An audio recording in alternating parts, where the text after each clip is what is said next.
I turn it over to Dr. Jean Greaves.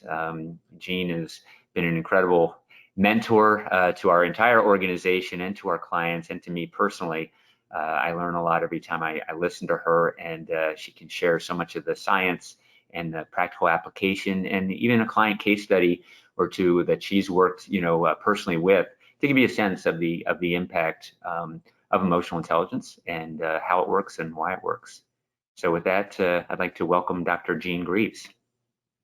Okay, I'm going to show my screen and we'll just continue forward together. I'm very pleased to be here talking with all of you and appreciate your curiosity about this topic. So I've decided that what I'd like to do is really catch you up on the key points. If you're new to this subject matter, that you will understand what has been going on in the field over these last 25 years. But let's make it relevant to the organizational challenges that are important to all of you. And I thought maybe to begin with, we could all get to know each other a little bit. So I wanted to start with a poll just to ask you about the role in the organization that you have. That way we all understand who's here together today. So if a poll comes up, what I'd like to know is what role you have in the organization where you work now. And yeah, let's go ahead and start with that poll. Yeah, let us know if you're part of HR, leadership development, sales and marketing, IT, operations and support, or another function. And we'll just give it a couple of minutes. Okay, so what we have now, Dr. Jean, is about 28% are HR and L&D, people who are responsible for talent acquisition, talent development. 11% are sales and marketing. Yeah, these are the people who bring in the revenue. Almost 26% is IT, 17% is operations and support, and 17% is others. Okay, so great. That's a really nice mix. I think this will be relevant to each of those functions. And yeah, I'm just so glad that you're part of the discussion. Feel free to post any questions along the way, and we'll try to monitor the topics that you're interested in. Okay, so the context for which we want to talk about emotional intelligence is really what's going on in organizations and what are the challenges facing the people who are really helping those organizations deal with these priorities. What you see here on the left side are really the highlights that have come from the World Economic Forum from 2020, what they see on the horizon facing organizations in the future. None of this will be a surprise to all of you, but it will confirm that, yeah, we do anticipate more rapid growth and change, uncertainty and disruption, innovation and digital transformation, and even a focus on workplace health and well-being. All of this is under the umbrella of technology, globalization, and automation.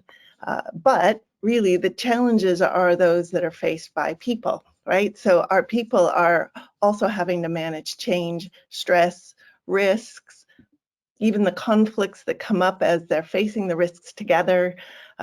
You'll see over here collaboration and communication among teams and across departments are critical as ever before. Organizations are trying to figure out how to hire and onboard and develop the talent that they need.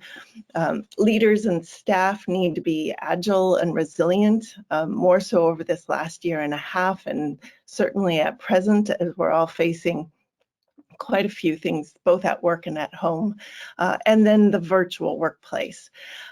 So this is the context among which you can say, if I can boil this down at all, it's that humans respond to this type of change with instinctual emotions. So before I tell you physically what emotional intelligence it is, you can already understand that people at work are having reactions to all of what's going around them, what they're reading in the news, and what's being asked of them at work.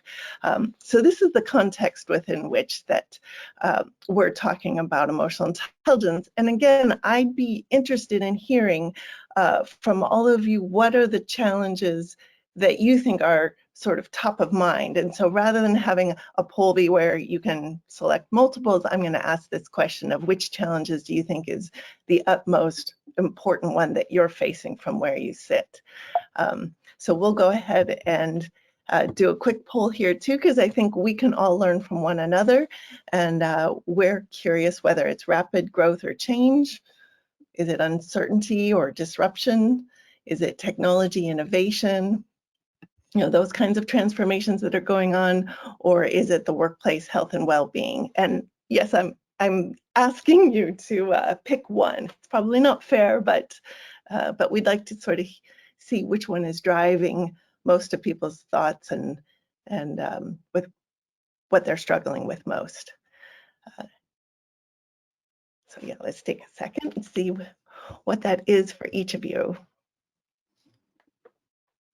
Okay, so what I see is 47%, and this is not a surprise, feel that it's uncertainty and or disruption. I think this is what we have been seeing at least for the last 2 years, and moving forward for the next 6 months also, there's a little bit of that. So 47% feel it's uncertainty and disruption, 21% feel it's technology innovation and transformation, 15% feels about rapid growth or change, 11% feel workplace health and well-being, and 6% says others. So it's majorly uncertainty and the technology innovation. Okay, yes, that's really helpful. It resonates with what we hear from many of our clients as well.